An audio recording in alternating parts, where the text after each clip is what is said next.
দর্শক আসসালামু আলাইকুম। অনেক দিন পর্যন্ত একটি কথা আপনাদের মাঝে বলার জন্য চেষ্টা করতেছি, কিন্তু সময় সাপেক্ষে বলতে পারি না এবং পরিবেশ হয় না বিধায় বলা হয় না। আজকে আপনাদের কাছে এই কথাটা নিয়ে একটি ছোট্ট ভিডিও পাঠাচ্ছি, আশা করি মনোযোগ সহকারে শুনবেন। আমরা বাংলাদেশে প্রতিনিয়ত শুনে থাকি যে পরকীয়ামূলক একটা কার্যক্রম চলে।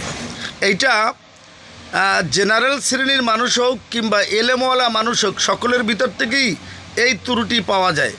আমরা জানি অনেক মাদ্রাসার শিক্ষকেরা ছাত্র গার্ডিয়ানদের সাথে কথা বলে, তো অনেক ছাত্র গার্ডিয়ানদের মা কথা বলে শিক্ষকের সাথে। তো ওই শিক্ষক সুযোগ বুঝে ওই ছাত্র গার্ডিয়ানের মায়ের সাথে কথার সাপেক্ষে ওনার সাথে ভালো একটা সম্পর্ক সৃষ্টি করে। ফলে কি হয়, একটা নতুন রূপে পরকীয়া সৃষ্টি হয়। কিছু মানুষ আছে যারা মনে করেন জেনারেল স্মৃতির মানুষ, জেনারেল পদ্ধতির মানুষ, কিন্তু তারাও এরকম পর্দা পশিদার সাপেক্ষে চলা মানুষদের সাথে পরকীয়ার কার্যক্রম করে। আসলে এই যে একটা মানে বদ গজব দুনিয়ার ভিতরে, এই গজবটা থেকে আল্লাহ তাআলা কবে আমাদেরকে মুক্ত করবে জানি না, কোনোদিন মুক্ত হবে কি না তাও জানি না।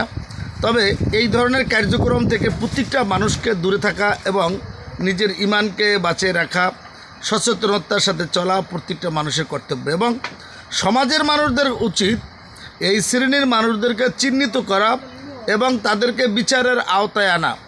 যারা আজকে মনে করেন আমার সাথে সম্পর্ক করার পরে আমার স্ত্রীর সাথে সম্পর্ক করে, আমার সাথে সম্পর্ক থাকার কারণে আমার বাড়ির মহিলাদের সাথে সম্পর্ক করে, এই শ্রেণীর মানুষদেরকে জোরালোভাবে পদক্ষেপের মাধ্যমে বিচারের আওতায় আনা অবশ্যই জরুরি। বিষয়টা আপনাদের কাছে পছন্দ হলে, গুরুত্বপূর্ণ মনে হলে অবশ্যই শেয়ার করবেন। আসসালামু আলাইকুম রহমতুল্লাহ।